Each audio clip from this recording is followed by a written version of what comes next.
kekuasaan yang berlebih itu berbahaya. Kekuasaan yang menghegemoni itu berbahaya. Berbahaya kepada potensi besar korupsinya akan kuat. Oleh karenanya mungkin wacana-wacana yang berkembang itu perlu dipahami secara bersama-sama agar jangan sampai terjadi sebuah kekuasaan yang melebihi standar kekuatannya.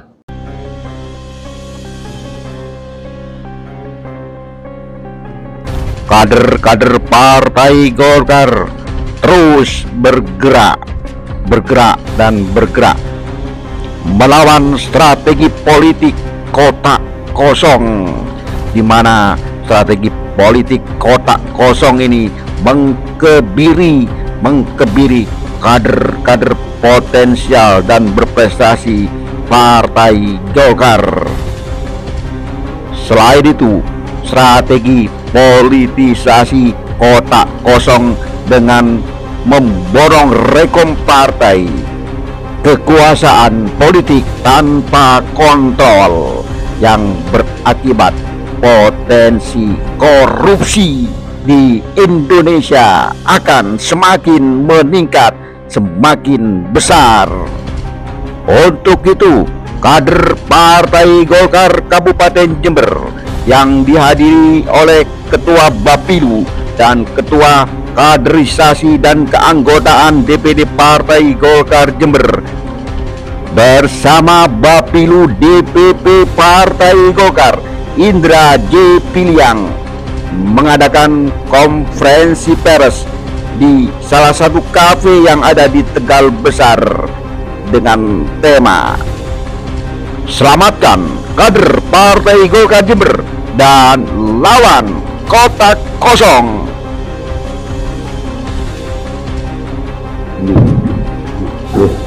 Assalamualaikum warahmatullahi wabarakatuh. Waalaikumsalam. Terima kasih kawan-kawan pers yang sempat hadir pada sore hari ini. Kita enjoy saja. Pertama ingin saya sampaikan bahwa ada berita-berita besar nasional hari ini terkait dengan mundurnya ketum kami, yaitu Airlangga Hartarto sebagai Ketua Umum Golkar. Tentu ini menjadi bagian yang menarik dan viral di medsos di mana-mana. Kawan-kawan, ingin saya berikan satu clue bahwa Golkar itu adalah partai yang sudah mapan, sudah matang, sudah memiliki pengalaman yang cukup di dalam kepemiluan. Oleh karenanya saya ingin menyatakan bahwa dari nasional sampai lokal, sampai kabupaten, tentu Golkar tetap solid. Tidak ada persoalan yang urgent, tidak ada persoalan yang harusnya kuat untuk tidak menyolidkan Golkar apapun itu. Namun demikian, memang ini menjadi fenomena yang memang mungkin publik mempertanyakan. Publik bertanya-tanya, ada apa di balik mundurnya ketum? Tentu ini menjadi bagian relasi informasi yang jauh ke atas. Kami tidak akan menyikapi itu. Sekali lagi ingin saya sampaikan, apapun kondisi yang terjadi pada politik nasional, sekali lagi ingin saya nyatakan bahwa Golkar dari nasional sampai kabupaten tetap solid. Wabil khusus Jember, wabil khusus Kabupaten Jember tidak terpengaruh dan tetap solid untuk tetap berjuang membesarkan Golkar. Kawan-kawan sekalian, tentu banyak pertanyaan-pertanyaan yang mencoba menjadi spekulasi pemikiran. Saya akan memulai dari satu ungkapan saja dulu, bahwa politik itu merupakan titik tolak dari seluruh kebijakan-kebijakan tata negara. Oleh karenanya kita perlu menyaring, menganalisa dan mengevaluasi serta memahami secara utuh setiap gerak-gerak politik. Enjoy saja. Lalu memang karena kebetulan hari ini juga dalam posisi ada momentum bernama pilkada bersamaan gitu ya, yang kira-kira tanggal 27 sampai 29 sudah mulai pendaftaran. ada wacana bahwa wacana kota kosong ya, ada wacana kota kosong, ada wacana macam-macam lah. Saya pikir itu masih wacana, karena kejelasan apapun nanti berada pada saat tanggal 27, 29 dibuktikan dengan B1 KWK sebagai prasyarat sahnya pendaftaran ke KPU. Jadi ini sembari ya, karena memang kondisinya sudah begitu di nasional seperti ini, lantas di bawah ada begini, memang ada momentum yang tidak bisa kita hindari.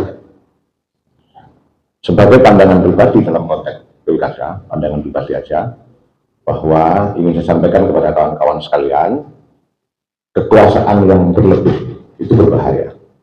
Kekuasaan yang menghegemoni itu berbahaya. Berbahaya kepada potensi besar korupsinya akan kuat. Oleh karenanya mungkin wacana-wacana yang berkembang itu perlu dipahami secara bersama-sama agar jangan sampai terjadi sebuah kekuasaan yang melebihi standar kekuatannya. Ini berbahaya tidak hanya pada potensi korupsi, tetapi ini menjadi pendidikan politik yang tidak baik bagi masyarakat. Itu yang terpenting. Namun demikian ingin saya jelaskan kepada panjenengan semua bahwa pertemuan sore hari ini tidak ada intervensi pihak manapun, tidak ada pesanan dari pihak manapun, tapi ini murni menjadi bagian dari pendapat orang Jember, pendapat saya pribadi sebagai kader Golkar yang tidak boleh digiring-giring kemana-mana nanti ya, karena berbahaya medsos itu. Nah, pada konteks kekuasaan inilah maka proses-prosesnya harus tepat, karena titik tolaknya dari proses. Kalau kita ngomong pemilu ya, ngomong pilkada, maka pilkada ini merupakan titik tolak dari harkat dan martabat kehidupan masyarakat, terutama di Kabupaten Jember. Kalau salah di dalam melakukan proses-proses ini, maka ke depan kita akan menjadi tidak tahu apa yang akan terjadi ke depan. Sementara 2,7 juta penduduk di Jember ini memang menjadi hal yang harus diutamakan, dipikirkan, jangan sampai ada proses-proses politik yang salah. Kira-kira itu kawan-kawan yang saya sampaikan dalam pertemuan sore hari ini. Nanti mungkin bisa ditandai oleh Mas Agustono, Mas Nanggi, dan yang lain. Setelah itu mungkin boleh kawan-kawan bertanya. Akan lebih enak nanti ketika panjenengan bertanya, saya menjawab. Yang bisa saya jawab akan saya jawab. Yang tidak bisa saya jawab, jangan maksa untuk dijawab. Kira-kira itu saya akhiri. Wassalamualaikum warahmatullahi wabarakatuh.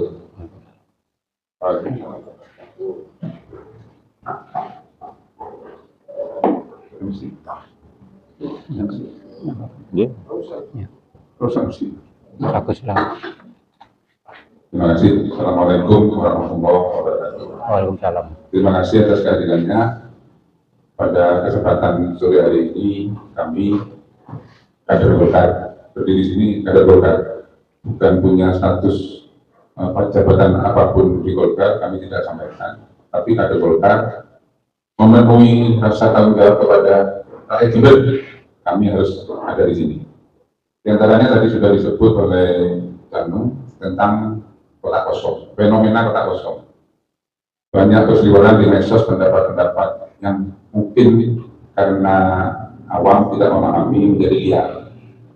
Yang saya maksud liar dibentur-benturkan dengan kekuasaan yang sudah valid dan sudah melalui proses yang sudah benar, kemudian masih dibentur-benturkan. Ini kan merusak tatanan. Sehingga kami hadir di sini menyampaikan tentang upaya dari kami kader Golkar supaya bagaimana kota kosong itu tidak terjadi. Ini upaya bahwa tentang kota kosong ini jalur mundur oleh demokrasi, iya. Tadi dimaknai kemudian ketika kota kosong ada upaya memhegemoni kepentingan-kepentingan yang lain, menguasai kepentingan yang lain, mendominasi kepentingan yang lain. Ini adalah bertentangan dengan konsep demokrasi. Tapi jangan lupa, ketika kemudian ini kan menjadi kota kosong, ini kan keputusan partai, bukan keputusan rakyat. Keputusan partai ketika memberikan peluang kepada satu kelompok, dan itu.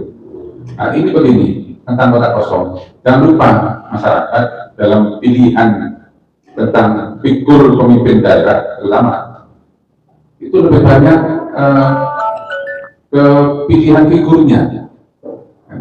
Satu contoh, kami kader partai, kemudian terjadi kota kosong. Ketika kami tidak cocok dengan figur yang ditampilkan untuk menjadi pimpinan daerah, kami membuat saluran, dan saluran itu sudah dibuat menjadi kotak kosong atau lubung kosong itu. Yang rugi partainya, karena dalam tanda kutip dimaknai partai yang sudah mendukung dengan satu surat itu tadi, ya, tidak menjadi signifikan ketika kemudian kadernya tidak mendukung, kan rugi kadernya. Nah, atas pertimbangan ini tentunya kami juga istilahnya menghimbau kepada jajaran kami di partai ini, mulai dari DPP, DPD provinsi, kemudian DPD kabupaten kota. Ya. Kami di kabupaten kota sudah bekerja sedemikian rupa yang mengingatkan bahwa Golkar ini partai modern, bahwa Golkar ini partai yang demokratis, bahwa Golkar ini adalah partai kader. Itu sudah kita sampaikan. Kurang lebih 15 hari kita bekerja dan sudah selesai. Diserahkanlah dokumentasi dari kita bekerja kepada pihak yang di atasnya, yaitu DPD provinsi maupun DPP. Ketika kemudian turun satu keputusan, mohon maaf, ya, kalau ini interaktif, mereka tidak menyampaikan secara interaktif. Misalnya, kami ini kan boleh dikatakan anak, ya. Kemudian bapaknya, ini biye, ini tidak ada bahasa itu. Sehingga kami ini mencoba untuk ya memberikan masukan.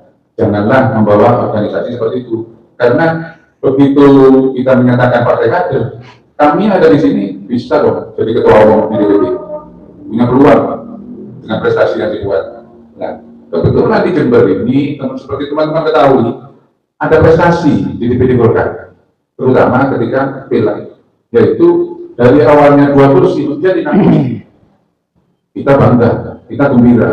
Berarti masyarakat juga yang memilih, konstituen juga ada secerca harapan kepada Golkar ketika naik dengan signifikan 300%. Ya. Ini kita bawa sebagai pertanggungjawaban kepada masyarakat. Ketika kemudian terjadi hal yang seperti ini, kami juga harus menjawabnya dengan bergerak seperti ini. Saya kira itu yang perlu kami sampaikan pada sore hari ini. Jangan dimaknai yang macam-macam. Kami dalam koridor Golkar, tidak ada yang macam-macam. Kami konstitusional, kan ya. Kalau di luar konstitusi, kita juga akan melawan. Karena sudah disepakati konstitusi adalah garis keras bahwa kami harus ikuti. Kan itu. Saya kira itu dulu. Assalamualaikum warahmatullahi wabarakatuh. Waalaikumsalam. Satu. Baik, menambah ya. Rekan-rekan pers sekalian, tadi sudah dijelaskan oleh rekan kami, ada 2, Cak Nung dan Pak Agusono. Tentu kita tadi memang dijelaskan sebagai kader, tapi kalau bisa dipertegas, ya, karena ini bukan instruksi partai dan sebagainya, tapi kita bergerak atas nama kader. Kalau posisi saya selaku ketua bidang kaderisasi dan keanggotaan. Nah, selaku bidang kaderisasi dan keanggotaan, tentu kita mengacu pada mekanisme organisasi, ADART, peraturan organisasi, kan itu. Sehingga kita bekerja selama ini tentu melalui proses-proses. Nah, kami kalau dihadapkan pada sebuah pilihan dengan kotak kosong, ini yang menjadi kami agak kurang setuju ya. Walaupun di undang-undang sudah ya dibolehkan. Tapi makna kaderisasi kan harus direspon dong. Apalagi Golkar Jember tadi dikatakan sudah prestasi kan itu. Ini sebuah prestasi yang luar biasa, ya, peningkatannya sekitar 200%, 300% bahkan. Ini kan harus diapresiasi, Pak. Ini sebuah kaderisasi berjenjang. Apa maksudnya? Ya, ketika ketua DPD Kabupaten Jember sudah berprestasi, diapresiasi, ya, sebagai bentuk kaderisasi berjenjang itu ya harus naik tingkat dong, kan gitu.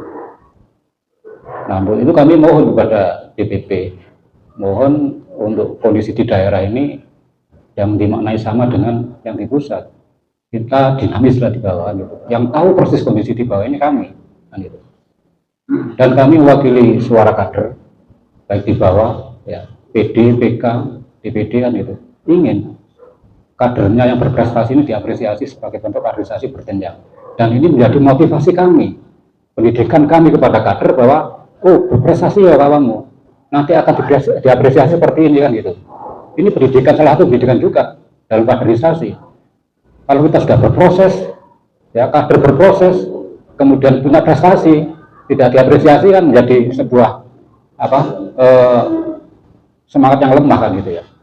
Nah inilah yang menjadi semangat kami bahwa Golkar Kabupaten Jember yang sudah prestasi tentu harus diapresiasi sebagai bentuk kaderisasi berjenjang kan gitu.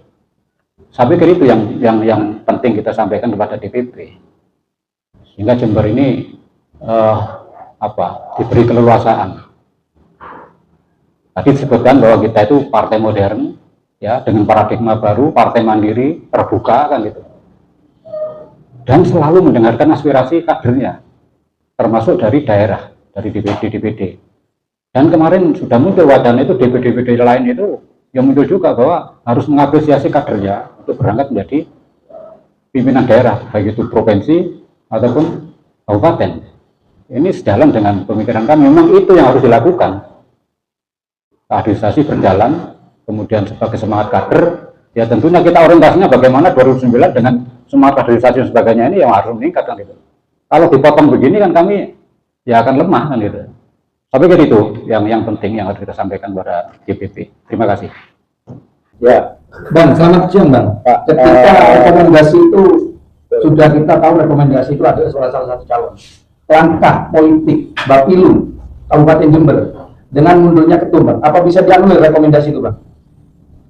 Baik, santai aja lah, politik itu jangan terlalu tegang, santai aja.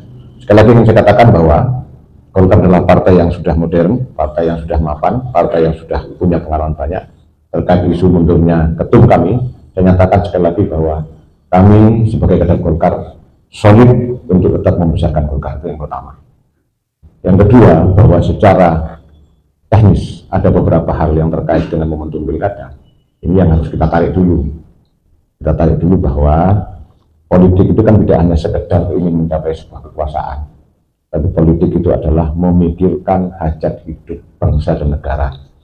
Wabil khusus di Kabupaten Jember ada 2,7 juta jiwa penduduk yang harus dipikirkan. Di mana ketika kebijakan proses-proses politik itu jadi salah, menjadi titik tolak bagi kehidupan 2,7 juta penduduk yang ada di Jember. Yang sama-sama dia ketahui lah itu ya. Pemilu merupakan bagian daripada proses-proses itu. Jadi memang kita tidak boleh salah cara berpikirnya. Oleh karenanya, tentu ini harus dipikirkan sejak awal. Ketika Anda bertanya, apakah akan ada perubahan-perubahan? Apa yang tidak mungkin dalam politik? Kecuali sampai diam. Kecuali kader-kader partai dia. Parpol itu kan menjadi kepanjangan tangan dari rakyat. Sebagai kepanjangan tangan rakyat, maka seyogianya partai, termasuk Golkar dalam konteks ini, harus sudah memikirkan dari awal tentang apa yang akan dilakukan di masa depan. Golkar tentu tidak akan menjadi bagian yang hanya diam saja, tetapi bagian dari partai yang punya visi untuk memikirkan hajat hidup rakyat. Itu yang paling penting. Nah, oleh karenanya setiap proses-proses politik tersebut harus sudah didesain, dipikirkan sedemikian rupa matang untuk kepentingan yang lebih besar. Jangan sampai kepentingan yang lebih besar ini dikorbankan oleh kepentingan-kepentingan kecil.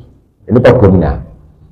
Kalau kepentingan-kepentingan rakyat itu malah dikorbankan atas kepentingan-kepentingan kecil, tentu tidak hanya partai, ngomong negara, ngomong bangsa dan negara ini kan tidak hanya parpol, tidak hanya partai politik, tetapi menjadi tugas kita bersama untuk ikut mendorong kritis, memiliki daya kritis untuk menyikapi hal-hal yang dengan tanyakan tadi.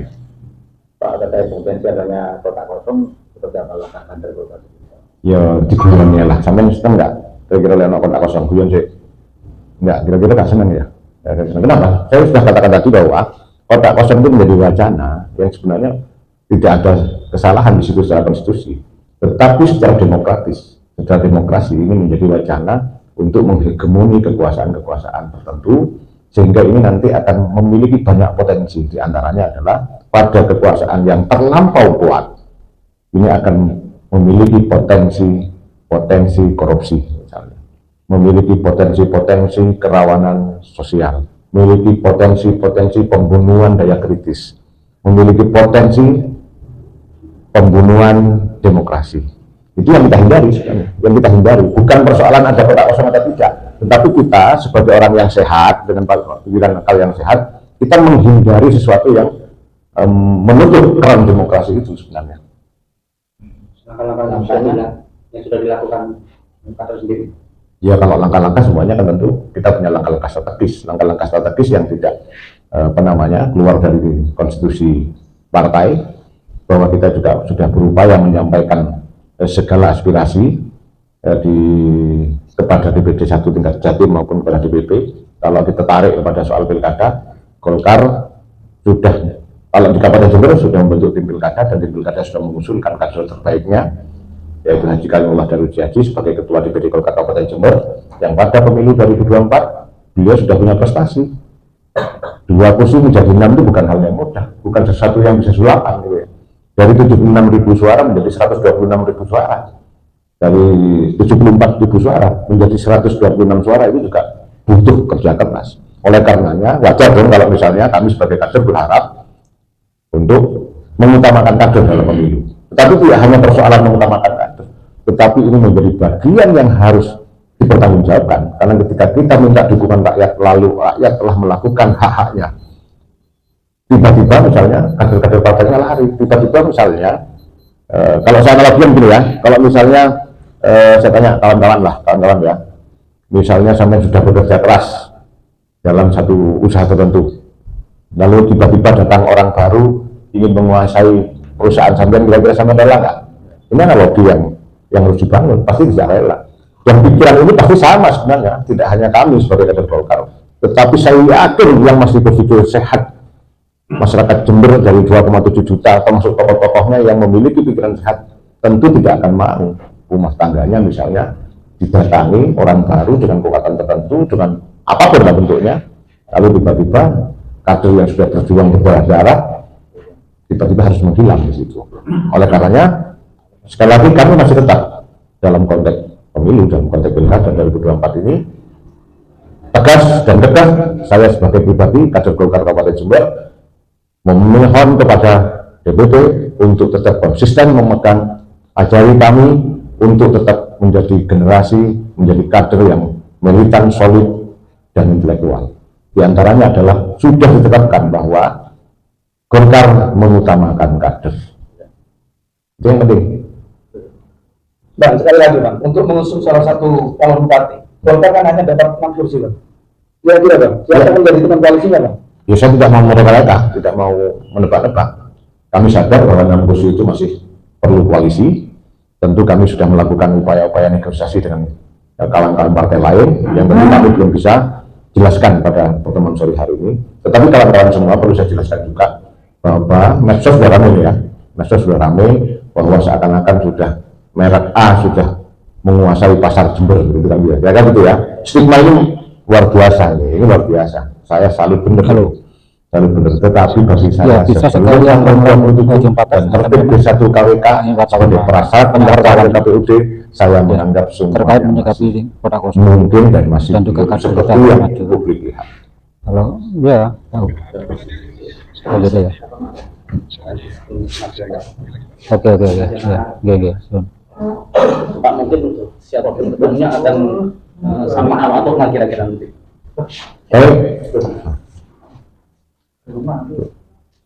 Baik, terima kasih.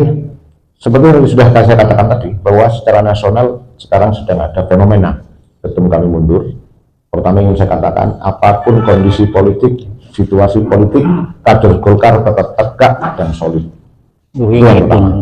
Bahwa yang kedua, fenomena ini kan fenomena biasa, bisa terjadi kepada siapa saja dan organisasi apa saja sebenarnya. Hal-hal yang seperti ini menjadi bagian biasa-biasa saja. Namun bahwa saya sebagai kader Golkar Kabupaten Jember telah melihat sebenarnya Pak Erlangga Hartarto ini sebenarnya sudah memiliki prestasi yang luar biasa, mampu mendongkrak, membangun komunikasi, membangun negosiasi politik Golkar Indonesia, dan ini sudah terbukti. Tentu kami sebenarnya kalau merasa kecewa ada sesuatu yang kecewa, tetapi keputusan parpol, keputusan organisasi menjadi bagian yang tetap kami harus pertahankan. Desakan politik yang kuat juga mempengaruhi nanti bakal calon bupati di Jember nanti dengan mungkin masa transisi kemudian dari ketum yang lama ke ketum yang baru gimana? Iya, dalam dunia politik itu kan detik, Mas. Berpikirnya detik. Sekarang, besok, satu langkah ke depan kita nggak tahu. Dan saya katakan, pertegas segala sesuatu dalam konteks politik serba mungkin. Ya kita harap aja nanti, kira-kira mungkin ada perubahan nggak? Tapi ingin saya tekankan lagi bahwa sekali lagi Golkar sejak awal telah menentukan dan mengutamakan kader potensial yang harus diapresiasi. Itu aja sebenarnya yang penting.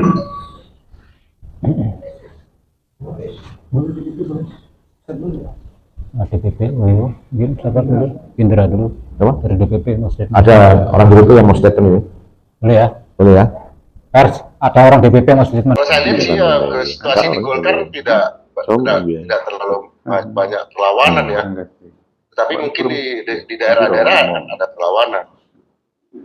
Kalau di DPP tidak ada perlawanan yang terlalu serius, artinya keputusan Erlangga Hartarto ini mengundurkan diri itu kan dianggap keinginan pribadi dan akan diterima oleh DPP Partai Golkar. Dipertimbangkan.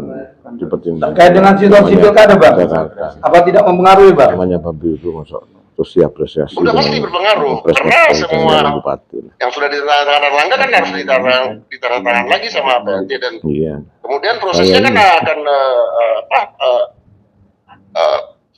SK kepengurusan DPP Partai Golkar itu kan harus diserahkan ke Kemenkumham, dan itu juga harus disahkan oleh Kemenkumham, dan itu proses balik lalu ada tanda tangan ulang.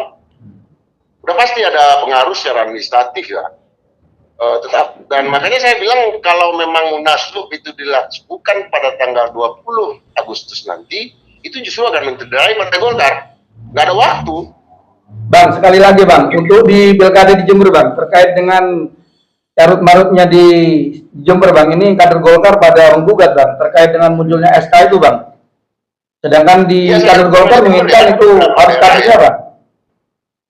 Iya, saya juga sampaikan kepada terutama Doli ya, bahwa jangan sampai kita tidak memberikan katakanlah mandat kepada DPD hanya karena persoalan elektabilitas segala macam. Ini kan marwah partai yang terubah. Tentu sejak dulu kan juga kalau kader Golkar kalau kalah ya kalah aja.